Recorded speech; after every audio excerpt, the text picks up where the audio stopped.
Hi friends, ఇది iPhone 16 తెలుసు మన ఛానల్లో ఇప్పటికే ఐఫోన్ 16 మీద చాలా వీడియోస్ చేసాం. బట్ అయినా కానీ ఎంత స్పెసిఫికేషన్స్ వైజ్ గా ఐఫోన్ 16 కొనొద్దు వాల్యూ ఫర్ మనీ అని చెప్పినా గానీ ఫ్యూచర్ లో రాబోయే బిగ్ బిలియన్ డే సేల్స్ లో ఖచ్చితంగా ఈ ఫోన్ కొంచెం తక్కువ ప్రైస్ కి వస్తుంది. అలా తక్కువ ప్రైస్ కి వచ్చినప్పుడు ఈ ఫోన్ కొనాలా లేదా అనే క్వశ్చన్ మీరు నన్ను ఖచ్చితంగా అడుగుతారు. దానికి నేను పర్ఫెక్ట్ గా ఆన్సర్ ఇవ్వాలంటే ఈ ఫోన్ నేను యూస్ చేయాలి. అందుకని ఐఫోన్ 16 తెప్పించాను. ఒక 2 రోజుల నుంచి ఫోన్ నేను యూస్ చేస్తున్నాను అండ్ నా దగ్గర ఐఫోన్ 16 కూడా ఉంది. ఈ ఐఫోన్ 16 తోటి కంపేర్ చేస్తూ దీని యూజర్ ఎక్స్పీరియన్స్ ఎలా ఉందో చెప్తాను. వీడియో మీకు ఎక్కువ బోర్ కొట్టించకుండా షార్ట్ అండ్ స్వీట్ గా కంప్లీట్ చేయడానికి ట్రై చేస్తాను. ఫస్ట్ డిజైన్ చూసామంటే చేతులు ఇది ఫార్మ్ ఫ్యాక్టర్ సేమ్ ఐఫోన్ 14 పట్టుకున్న ఫీలే ఉంటది. కాకపోతే ఐఫోన్ 14 లో మీకు అక్కడ గ్లాస్ బ్యాక్ ఉంటుంది, యాపిల్ లోగో కూడా మెరుస్తూ ఉంటుంది. దీనిలో గ్లాస్ బ్యాక్ ఉండదు, కొద్దిగా మ్యాటీ టెక్స్చర్ ఉంటుంది. ఇలా రబ్ చేస్తున్నప్పుడు సౌండ్ మీరు అబ్జర్వ్ చేయొచ్చు. అదే ఐఫోన్ 14 లో మీకు ఆ సౌండ్ రాదు, ఎందుకంటే ఐఫోన్ 14 స్టిక్కీగా ఉండేది, కొంచెం ఇది గ్లాస్ బ్యాక్ తోటి వస్తుంది. లేటెస్ట్ మోడల్ ఐఫోన్స్ ఐఫోన్ 15, 16 లాగా ఇది కూడా మ్యాట్ టెక్స్చర్ తోటి వస్తుంది. కాకపోతే రెండు కలర్స్ ఉంటాయి, వైట్ అండ్ బ్లాక్ రెండు మాత్రమే ఉంటాయి. అండ్ వెయిట్ వచ్చరికి ఐఫోన్ 16 182 గ్రామ్స్ దాకా ఉంటుంది. ఐఫోన్ 16 వచ్చరికి జస్ట్ 166 గ్రామ్స్ మాత్రమే ఉంటుంది. సో చేతిలో పట్టుకోవడానికి ఇది కొంచెం బరువు తక్కువగా అండ్ కంఫర్టబుల్ గా ఉంటుంది. అండ్ ఐఫోన్ 16 తోటి కంపేర్ చేస్తే 16 లో మీకు కెమెరా కంట్రోల్ బటన్ అయితే ఉండదు. ఈ కెమెరా కంట్రోల్ బటన్ ఎక్కువ యూస్ చేయకపోయినా కానీ ఈ మధ్య యాపిల్ విజువల్ ఇంటెలిజెన్స్ అని ఒక ఫీచర్ తీసుకొని వచ్చింది. ఆ విజువల్ ఇంటెలిజెన్స్ కి ఐఫోన్ 16 లో ఉన్న కెమెరా కంట్రోల్ బటన్ చాలా బాగా యూజ్ అవుతుంది. కెమెరా కంట్రోల్ బటన్ ని లాంగ్ ప్రెస్ చేస్తే విజువల్ ఇంటెలిజెన్స్ లోకి తీసుకెళ్లిపోతుంది. బట్ ఈ 16 లో అలా మీరు విజువల్ ఇంటెలిజెన్స్ యూజ్ చేయాలంటే కెమెరా కంట్రోల్ బటన్ ఉండదు. కాకపోతే యాక్షన్ బటన్ ఉంటుంది. ఈ యాక్షన్ బటన్ మీరు కావాలంటే విజువల్ ఇంటెలిజెన్స్ కోసం కస్టమైజ్ చేసుకోవచ్చు. బట్ ఈ యాక్షన్ బటన్ మీరు విజువల్ ఇంటెలిజెన్స్ కోసం కస్టమైజ్ చేసుకుంటే ఈ యాక్షన్ బటన్ ఉంటే main feature action button maximum అందరు ఎందుకు వాడతారు, సైలెంట్ మోడ్ లో పెట్టడానికి వాడతారు. ఆ ఫీచర్ మీకు వర్క్ కాదు. అండ్ ఇక డిస్ప్లే చూసామంటే 6.1 inch super retina XDR OLED display తోడు వస్తుంది. డిస్ప్లే రిఫ్రెష్ రేట్ 60 Hz మాత్రం ఉంటుంది. డిస్ప్లే క్వాలిటీ అయితే మీకు చూడడానికి బాగానే ఉంటుంది. కాకపోతే ఈ డిస్ప్లేలో నాకు నచ్చింది ఏంటంటే బెజల్స్. ఎప్పుడో ఒక 4 ఏళ్ల క్రితం ఐఫోన్ తెచ్చుకొని వాడుతున్నట్టు ఉండేది. నేను బై డిఫాల్ట్ గా ఐఫోన్ 13 వాడతా. ఐఫోన్ 13 లో ఎంత థిక్కర్ బెజల్స్ నేను గమనిస్తున్నానో అంతే థిక్కర్ బెజల్స్ దీనిలో కూడా ఉన్నాయి. అదే ఐఫోన్ 16 లో బెజల్స్ అంత థిక్ గా ఉండవు. ఐఫోన్ 16 బెజల్స్ చాలా తిన్ ఉంటాయి. అండ్ ఇంకోటి ఐఫోన్ 16 లో మీకు డైనమిక్ ఐలాండ్ ఉంటుంది. చూడడానికి అవుట్ డేటెడ్ లుక్ లో ఉంటుంది. అంటే 2025 లో వస్తున్న ఐఫోన్స్ అన్ని కూడా డైనమిక్ ఐలాండ్ తోడు వస్తాయి. డైనమిక్ ఐలాండ్ తోటి ఉన్నాయంటే అవి లేటెస్ట్ ఐఫోన్స్. కానీ ఈ ఫోన్ తీసుకొని మీరు బయటకు వెళ్ళారనుకోండి, ట్రెడిషనల్ లాచ్ తోటి థిక్ బజల్స్ తోటి వస్తుంది. కాబట్టి ఎప్పుడో 3-4 ఏళ్ల క్రితం ఐఫోన్ 14 13 అనుకుంటారు ఎవరైనా గానీ. అండ్ డిస్ప్లే ఐఫోన్ 16 అండ్ 16 లో సేమ్ క్వాలిటీ డిస్ప్లే ఉంటుంది. రెండు డిస్ప్లేస్ మీకు చూడడానికి ఒకలాగా ఉంటాయి. కాకపోతే ఒక డిఫరెన్స్ ఉంటుంది. ఐఫోన్ 16 లో మీకు 2000 nits బ్రైట్నెస్ ఉంటుంది. ఐఫోన్ 16 లో ఓన్లీ 1200 nits బ్రైట్నెస్ మాత్రమే ఉంటుంది. ఎండలో యూస్ చేస్తున్నప్పుడు రెండు డిస్ప్లేస్ ని కంపేర్ చేస్తే 16 లో మీకు చాలా బ్రైట్ డిస్ప్లే ఉంటుంది. ఇది కూడా బాగానే ఉంటుంది. కాకపోతే దీంతో కంపేర్ చేసి ఎండలో మోర్ కంఫర్టబుల్, కంటికి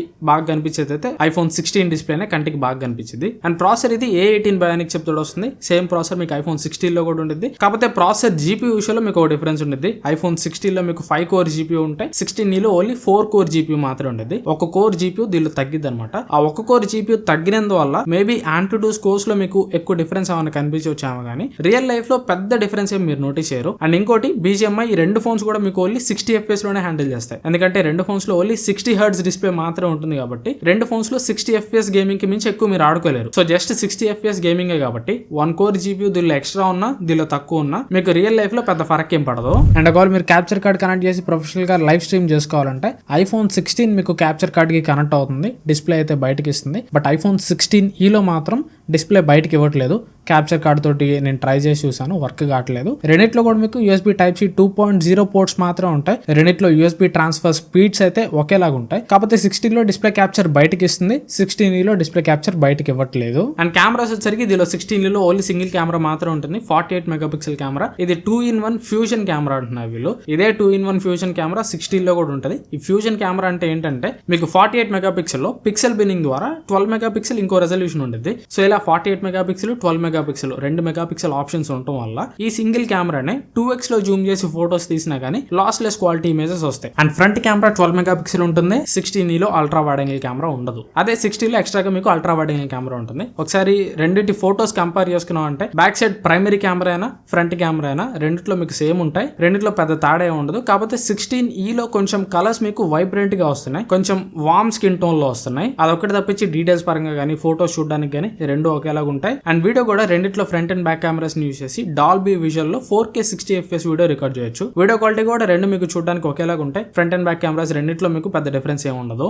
కాకపోతే వీడియో డిపార్ట్మెంట్ లో ఒక్క ఆస్పెక్ట్ లో మీరు డిఫరెన్స్ నోటీస్ చేయొచ్చు. అల్ట్రా వైడ్ యాంగిల్ కెమెరా అని చెప్తాను అనుకోబాకండి. స్టెబిలైజేషన్ విషయంలో మీరు డిఫరెన్స్ నోటీస్ చేయొచ్చు. ఈ ఐఫోన్ 16 లో అండ్ 16 లో బ్యాక్ సైడ్ ప్రైమరీ కెమెరా రెండు సేమ్ ఉంటాయి. 48 మెగాపిక్సెల్ ఫ్యూజన్ కెమెరాస్ రెండు సేమ్. కాకపోతే స్టెబిలైజేషన్ విషయంలో మీకు డిఫరెన్స్ ఉంటుంది. ఐఫోన్ 16 లో ఓన్లీ ఆప్టికల్ ఇమేజ్ స్టెబిలైజేషన్ మాత్రమే ఉంటుంది. అదే ఐఫోన్ 16 లో సెన్సర్ షిఫ్ట్ స్టెబిలైజేషన్ ఉంటుంది. ఈ సెన్సర్ షిఫ్ట్ అంటే ఏంటంటే ఈ స్టెబిలైజేషన్ ఏదైతే ఉందో అది ఓవరాల్ కెమెరా సెన్సర్ కి వర్క్ అవుతుంది. కెమెరా సెన్సర్ మనం ఇచ్చే మూవ్మెంట్ ని బట్టి కౌంటర్ మూవ్మెంట్ ఇస్తుంది. అదే దీంట్లో ఐఫోన్ 16 లో ఉన్న నార్మల్ ఓఎస్ ఓన్లీ లెన్స్ కి మాత్రమే ఉంటుంది. కెమెరా సెన్సర్ కి ఉండదు. కెమెరా సెన్సర్ మీద లెన్స్ ఉంటుంది కదా, ఆ లెన్స్ ని మాత్రమే స్టెబిలైజ్ చేస్తుంది. సో ఇక్కడ వీడియోలో మీరు క్లియర్ గా నోటీస్ చేస్తే ఐఫోన్ 16 లో మీకు బెటర్ స్టెబిలైజేషన్ ఉంటుంది. 16 లో అంత బెటర్ స్టెబిలైజేషన్ ఉండదు. సో క్వాలిటీ పరంగా ఒకటి గుర్తుపెట్టుకోండి, ఈ రెండింటిని మీరు కంపేర్ చేసేటప్పుడు back side primary camera quality, front camera quality రెండు సేమ్ ఉంటాయి. కాకపోతే ఎక్స్ట్రాగా 60 లో advantage ultra wide angle camera ఉంటుంది. అండ్ స్టెబిలైజేషన్ పరంగా కూడా సెన్సర్ షిఫ్ట్ స్టెబిలైజేషన్ ఉంటుంది. అండ్ ఇంకా కొన్ని ఐఫోన్ 16 లో లేని ఎక్స్ట్రా ఫీచర్స్ కూడా ఐఫోన్ 16 కి ఉంటాయి. ఒకటి first the cinematic video, background blur చేసి వీడియో రికార్డ్ చేయొచ్చు. ఆ సినిమాటిక్ వీడియో మీకు ఐఫోన్ 16 లో ఉండదు. అండ్ ఇంకోటి ఐఫోన్ 16 లో మీకు యాక్షన్ మోడ్ ఉంటుంది. యాక్షన్ మోడ్ లో OAS ప్లస్ EAS రెండు కలిపి వర్క్ అవుతాయి.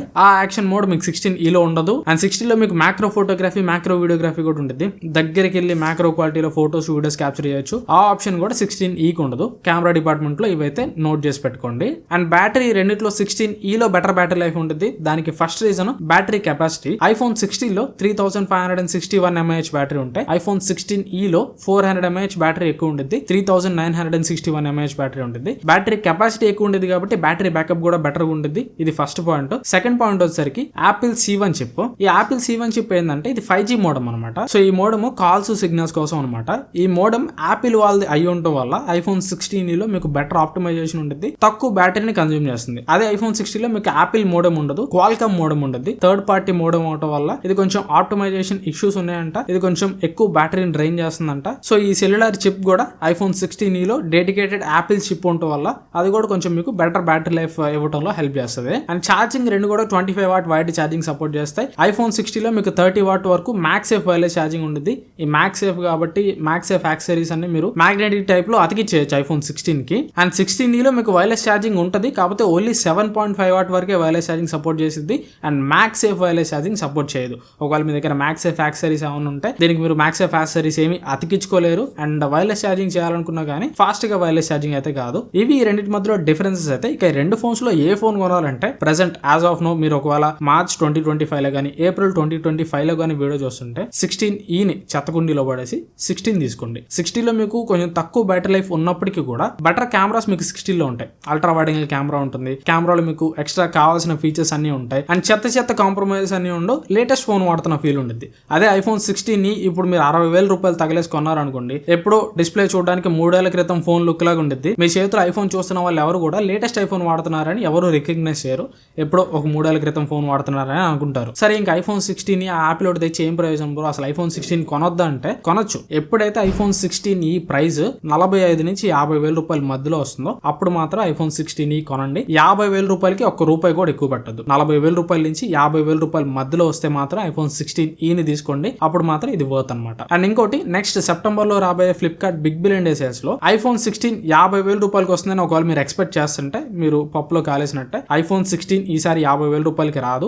ఒకవేళ ఇది కానీ 50,000 రూపాయలకి తెస్తే దీని ప్రైస్ 40,000 రూపాయలు లోపు పెట్టాలి. ఆ పని ఖచ్చితంగా యాపిల్ ఒకటి చేయడు. ఈసారి బిగ్ బిలియన్ డే సేల్స్ లో కూడా ఐఫోన్ 16 అయితే 55,000 రూపాయల పైనే ప్రైస్ ఉండొచ్చు. 55 నుంచి 60,000 రూపాయల మధ్యలో ఐఫోన్ 16 వస్తుంది. 45 నుంచి 50,000 రూపాయల మధ్యలో మోస్ట్ ప్రాబబ్లీ 48,999 కి కానీ 49,999 కి కానీ Flipkart big billion day sales లో ఐఫోన్ 16 వస్తుంది. అలా వస్తే ఐఫోన్ 16 తీసుకోండి. ప్రెసెంట్ నార్మల్ రెగ్యులర్ ప్రైసింగ్ లో అయితే మాత్రం 16 తీసుకోవద్దు. అండ్ ఇంకా నన్ను అడిగితే సేల్స్ లో కూడా మీకు కొంచెం బెటర్ ఎక్స్పీరియన్స్ ఉండాలి, కొంచెం ప్రీమియం ఎక్స్పీరియన్స్ ఉండాలంటే 16 కంటే కూడా కొంచెం డబ్బులు యాడ్ చేసుకోగలిగితే అప్పుడు కూడా 16 తీసుకోవడం బెటర్. ఇది ఓవరాల్ గా నా వీడియో అయితే. ఈ వీడియో మీకు ఎంతో కొంత యూస్ఫుల్ అనుకుంటున్నాను. ఈ వీడియో నచ్చితే లైక్ చేయండి. ఇట్లాంటి మరిన్ని వీడియోస్ కోసం చాలా సబ్స్క్రైబ్ చేసుకుని పక్కన బెల్ ఐకాన్ కూడా యాక్టివేట్ చేసుకోండి. Thanks for watching. మన నెక్స్ట్ వీడియోలో కలుస్తాను. Bye bye.